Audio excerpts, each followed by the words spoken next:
BJP नेता अमरप्रीत काले के आवास और कार्यालयों पर आयकर के छापे, खंगाले कागजात। काले का आरोप, कांग्रेस ने रची साजिश।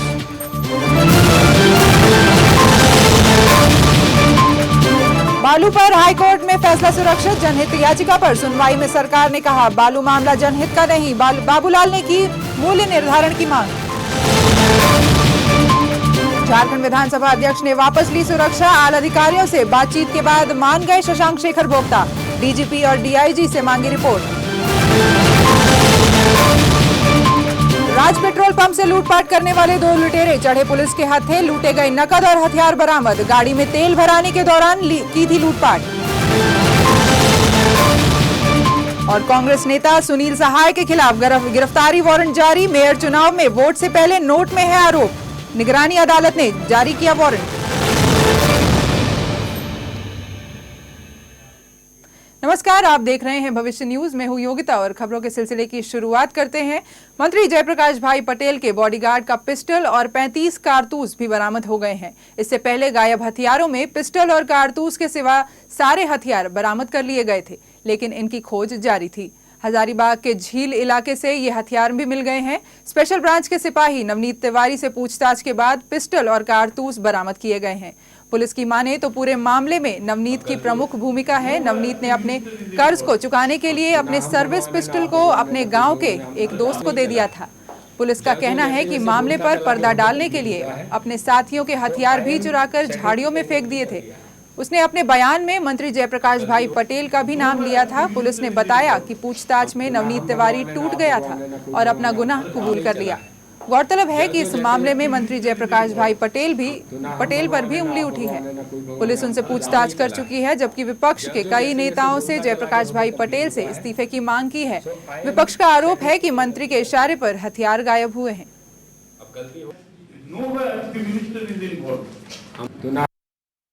19 तारीख से पहले छठ के आसपास में यहाँ से बिना छुट्टी लिए हुए गया था अपने घर, और उसने अपने घर जाकर किसी अपने दोस्त के यहाँ इस पिस्टल को रखा था। और यहाँ वापस आने के बाद उसने ये दोनों AK-47 जो है हटा दिए थे, और हटा के उस दिन ये प्रकरण को पूरा हथियार चोरी का मामला के रूप में उजागर किया। मंशा उसकी ये थी कि वो कर्ज में दबा हुआ था, कुछ पैसे की उसको आवश्यकता थी, तो परहैप्स यही सोच के उसने कि यदि ये मामला जमशेदपुर में झारखंड बीजेपी के प्रवक्ता अमरप्रीत काले के आवास समेत कई कार्यालयों पर आयकर विभाग ने छापेमारी की। इस संबंध में आयकर विभाग की टीम ने कुछ भी बताने से इनकार कर दिया है। रांची से आई टीम ने छापा मारा। आय से अधिक संपत्ति मामले में ये कार्रवाई की गई है। वहीं अमरप्रीत काले ने कांग्रेस पर आरोप लगाते हुए कहा है कि छापेमारी के पीछे कांग्रेस का हाथ है।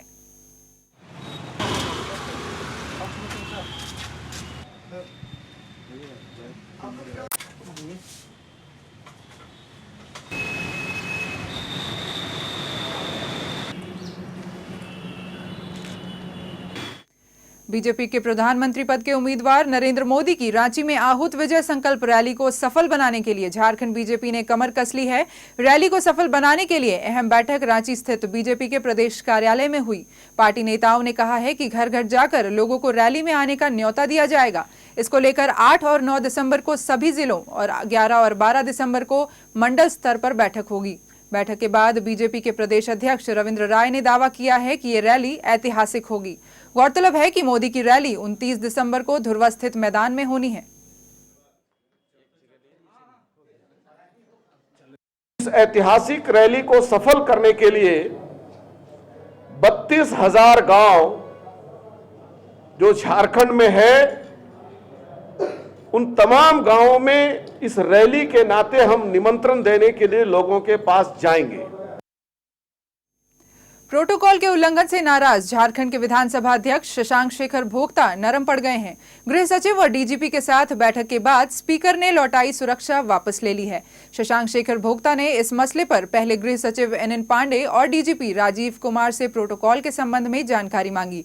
अधिकारी ये बताने में असमर्थ थे कि विधानसभा अध्यक्ष प्रोटोकॉल की श्रेणी में आते हैं या नहीं। इससे नाराज शशांक शेखर भोक्ता ने कहा है कि आगे से अपने कार्यक्रमों की जानकारी किसी भी जिले में नहीं भेजेंगे। ये वापस किया इसीलिए कि 300 किलोमीटर जब मैं जर्नी करता हूं उस बीच जिले का कोई भी प्रोटोकॉल पालन नहीं किया जाता है। माने जिला से कोई असिस्टेंस नहीं मिलता है कुछ जिलों को छोड़ के। मेयर चुनाव से एक दिन पूर्व 7 अप्रैल को होटल सिटी पैलेस से बरामद 21,90,000 रुपए के मामले में निगरानी की अदालत ने कांग्रेस नेता सुनील सहाय के खिलाफ गिरफ्तारी वारंट जारी किया है। मामले में सुनील सहाय के खिलाफ प्राथमिकी दर्ज नहीं की गई थी। रांची के तत्कालीन SSP साकेत कुमार सिंह ने सुपरविजन में साक्ष्य मिलने के बाद पुलिस ने 2 दिसंबर को कोर्ट में आवेदन देकर सुनील सहाय के खिलाफ गिरफ्तारी वारंट जारी करने का आग्रह किया था। अदालत ने पुलिस को स्टेटस रिपोर्ट मांगी थी। पुलिस की ओर से स्टेटस रिपोर्ट सौंपे जाने के बाद कोर्ट ने सुनील सहाय के खिलाफ गिरफ्तारी वारंट जारी कर दिया।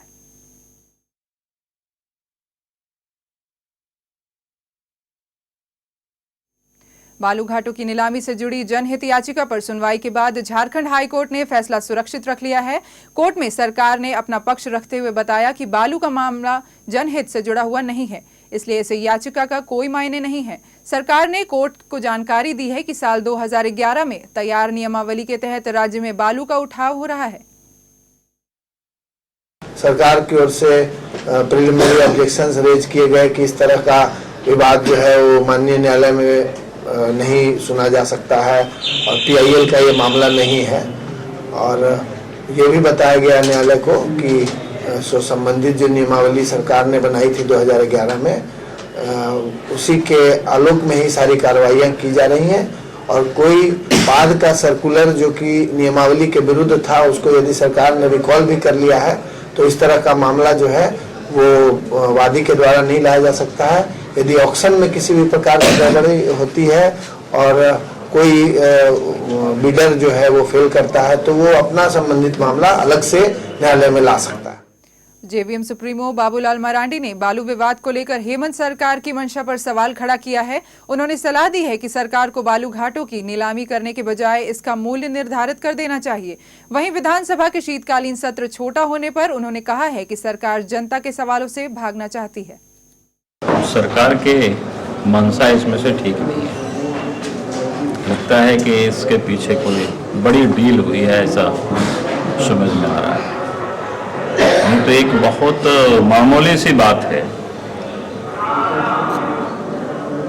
कि बालू घाट को नीलामी करने के बजाय सरकार को इतना ही काम करना चाहिए, एक तो बालू के मूल्य निर्धारित कर देनी चाहिए। कोई भी लोग बालू की कीमत अनाप शनाप लोगों से वसूल नहीं कर सके।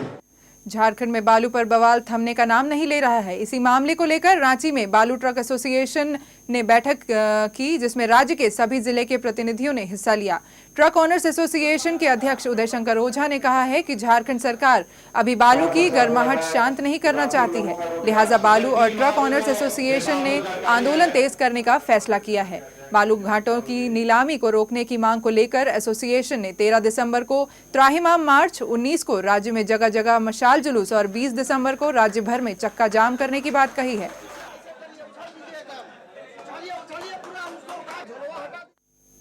नेल्सन मंडेला की आत्मा की शांति के लिए बोध गया में बौद्ध भिक्षुकों ने विशेष प्रार्थना की। चकमा बौद्ध मठ में आयोजित विशेष प्रार्थना में मुख्य बौद्ध भिक्षुक भंते प्रियपाल ने कहा है कि नेल्सन मंडेला के निधन से बौद्ध समुदाय आहत है।